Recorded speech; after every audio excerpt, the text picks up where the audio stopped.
I never thought I could see my own death before it happened.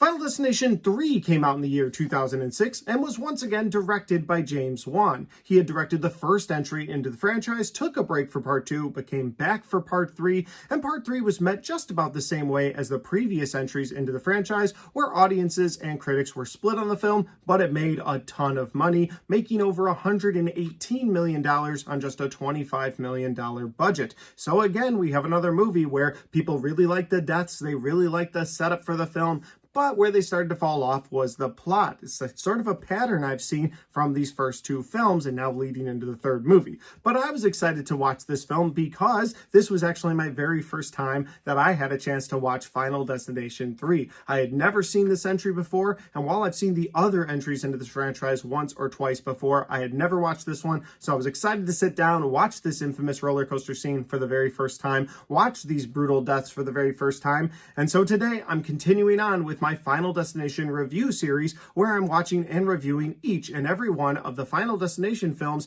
as we lead up to the release of Final Destination Bloodlines, which comes out in May of 2025. Once that movie comes out, of course, I'll watch and review it, and then I will put up a full ranked list of all the Final Destination movies ranked from worst to best in my own personal opinion. But for now, let's do the review for Final Destination Part 3. Here we go. That is one big pile of shit. No, I shot him. Bullets in the fall killed him.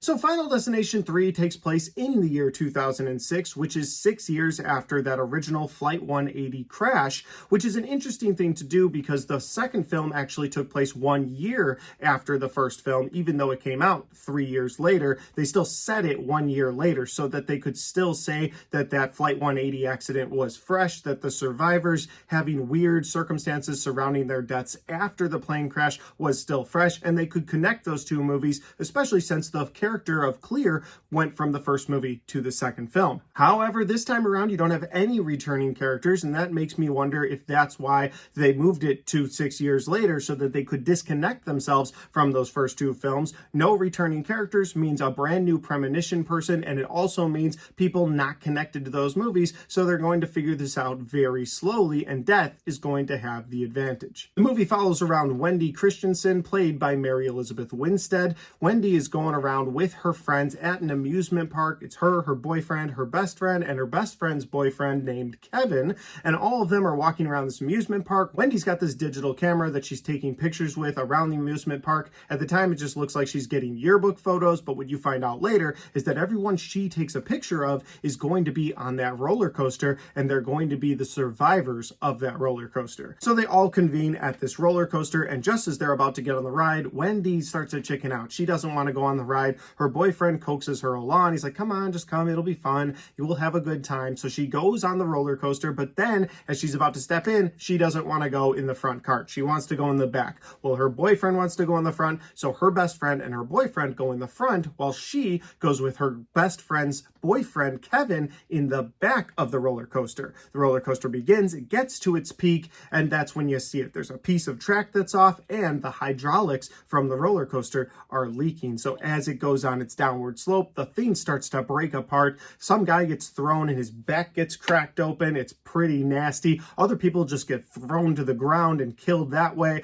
Other people get smashed by the tracks. Like, it's a pretty gruesome death scene like we've come to expect from the Final Destination films. And of course, all of the cars are getting destroyed leading up to Wendy's cart. And so it's Wendy and Kevin. Kevin gets split in half completely. And then just as Wendy is reaching her death, she comes out of the premonition and the roller coaster is just about to begin. So she quickly decides that she does not want to be on this roller coaster anymore. She's not really sure of what she just saw. So she and Kevin start to make a big fuss. Other people on the roller coaster start to get upset. They take out the last couple carts of people who end up being survivors of this roller coaster. And while Wendy's boyfriend is trying to get out, they won't unlock his seat because they're not trying to have a bigger commotion. And as they get those people off of the platform, platform, they send the roller coaster off, which seals the fate of Wendy's boyfriend, Wendy's best friend, and all the other people that are still on that roller coaster, and they all die. From that point on, you've got Wendy trying to figure out why these strange deaths are occurring to the survivors,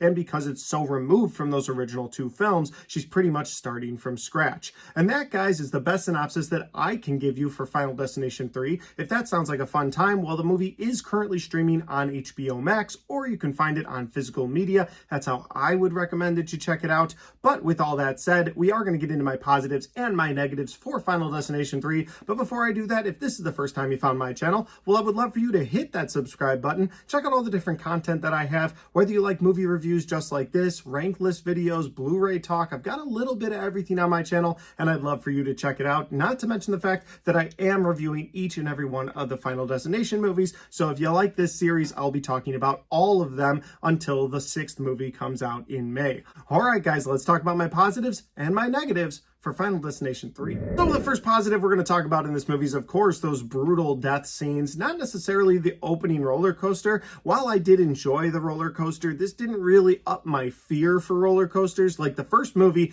upped my fear for airplanes for sure. The second movie 100% upped everybody's fear of log trucks. But I feel like we're all pretty much terrified of roller coasters as it is. Like everybody's not afraid of roller coasters till you're at the top. And once you're there, you're like, oh, I'm kind of terrified. Even if you don't want to say anything, even if all your friends think that you're not scared of roller coasters, you know deep down you're already kind of afraid. So this movie didn't really raise my fear of roller coasters at all. I'm still scared to go that high up. I still do it, but I guess my point is the next time I'm on a roller coaster and I'm that high up, I don't think I'm going to think about Final Destination 3. I don't think I'm going to think about it falling apart because I already do that. So it didn't really raise my fear. However, the rest of the deaths in this film, they were pretty gruesome. They were pretty brutal. You've got a nail gun scene where this nail gun goes off like 17 times in the back of this girl's head, and the nails like poke out the front of her face, like they shoot all the way through her skull. That's a powerful nail gun. And then you've got another scene in the gym where this guy is lifting these weights, and one of the cords of the weights get cut, and so as he pushes it up and lets it go down,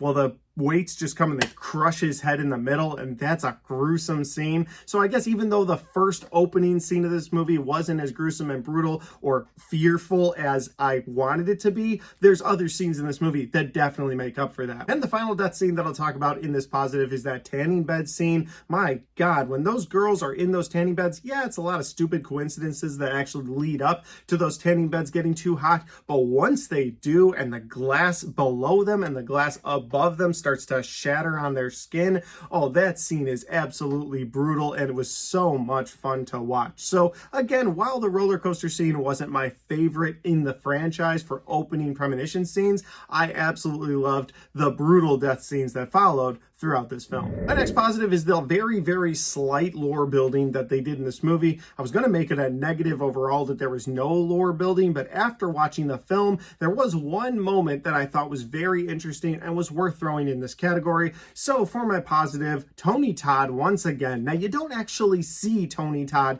in this film. I'm not really sure why, other than this movie really seemed to try and disconnect itself from those first two entries in the franchise. So you don't end up having a scene where all of the high schoolers go to some sort of funeral home and then Tony Todd's character of William Bloodworth is there, but you do hear his voice through the devil animatronic at the amusement park, and I thought that was really interesting because, again, I came out of this movie going, they didn't really build into the lore of Final Destination, but when you think about it, William Bloodworth's character's voice coming through that devil animatronic kind of leads to the mystery of William Bloodworth. Is he the devil? I mean, that's kind of where I'm leading at this point. Is he death? Is he the devil? Is he just somebody who knows all about him? If so, why was his voice as the animatronic? Was it just so the filmmakers could say, yes, Tony Todd was in this once again? Or are they leading to something else? Is he more than just a caretaker at a funeral home? Is he more than that? And I thought that was really interesting. So for me,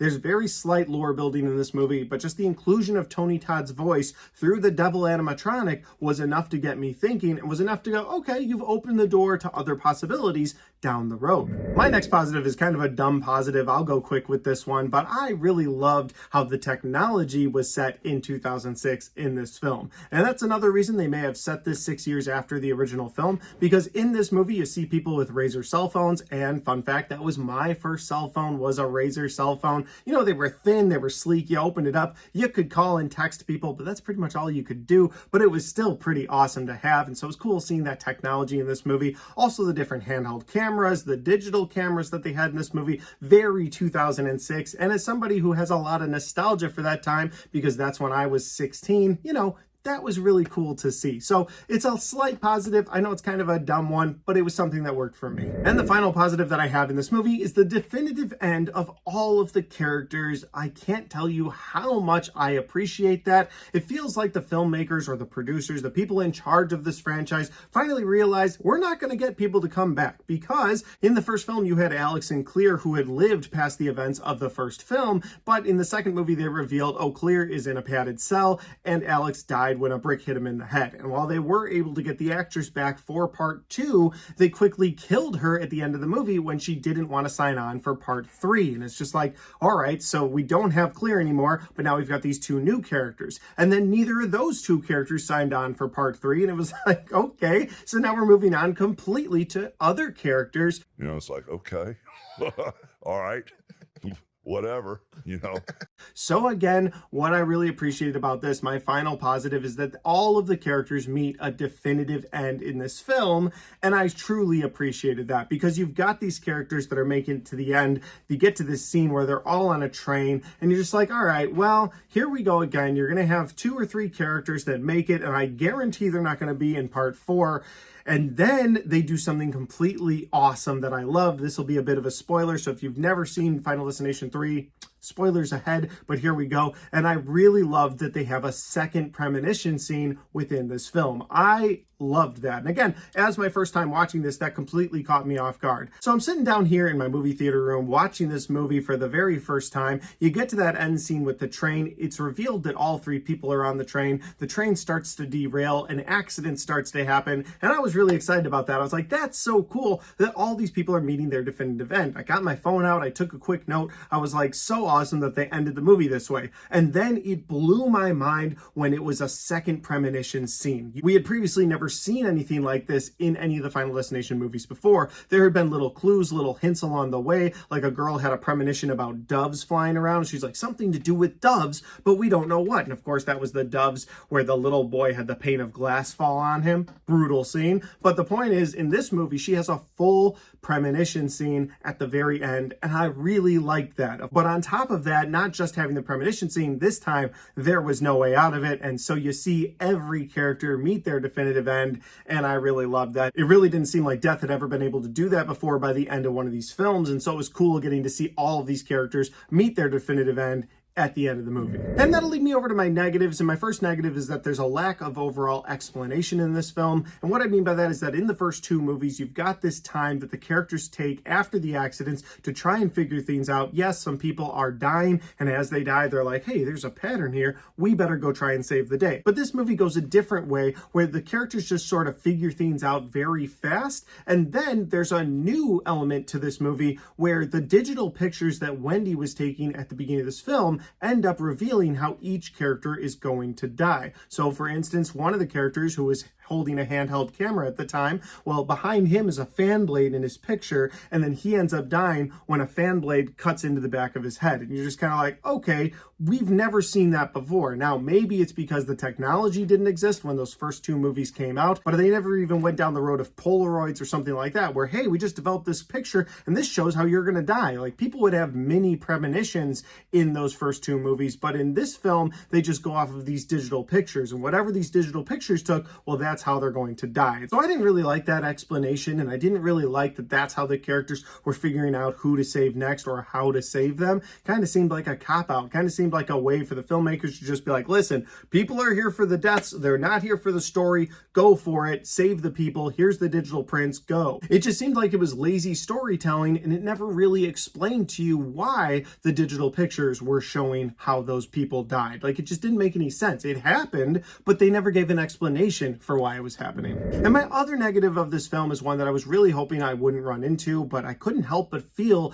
that this movie was a wash, rinse, repeat as it went along. Yes, you've got the opening premonition scene just like the previous movies. Yes, you've got a character who survived that's trying to save the other people, so that's in line with the first two movies. But the movie feels very wash, rinse, repeat in that Wendy and Kevin are going around trying to save people one at a time. They get to the place where the person is, and just when they're trying to stop it, well, death happens and they witness it. And then they go to the next person and the trend repeats again. Where they get there, they're trying to tell this person, hey, you're gonna die, you need to be safe, and they're like, you're crazy, and then they die, and then they go to the next person, and it's just wash, rinse, repeat, the entire movie. And I think that might have worked because that's kind of how the first two films were, where you had Alex in the first movie or Clear in the second movie running to those people's aid only to get there too late. But the movie was also world building in those first two films. It was also lore expanding in those first two films. But since this movie didn't do much of that, where there's not much world building and there's not much lore expansion, except for maybe digital pictures now show you the deaths in advance, but for an unknown reason. Like, again, that's not really lore expansion. That's just sort of lazy storytelling. So the movie does end up feeling like a wash, rinse, repeat as you go along,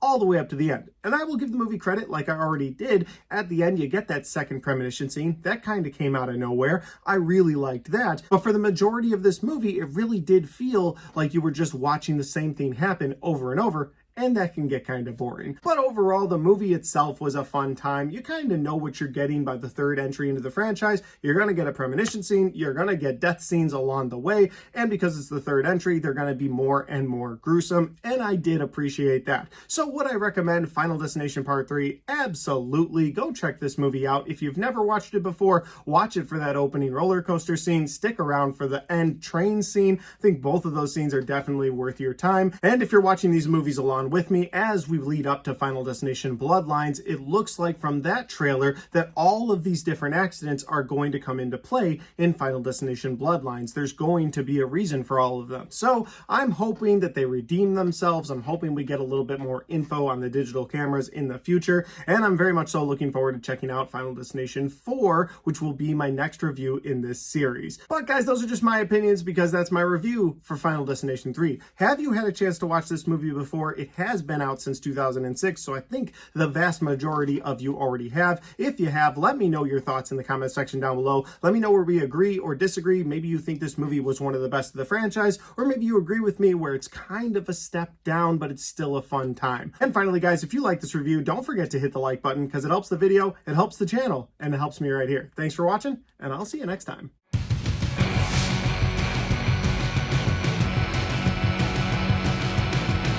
Alright guys, we got to the end of my Final Destination 3 review. I'm so excited to continue on with this review series. I've had such a fun time with the first 3 entries in this franchise. I will be reviewing the next 2, but until then, if you want to check out any of the other content on my channel, well, I've got all of my Final Destination review series right there, and I've got all of my horror movie reviews right there.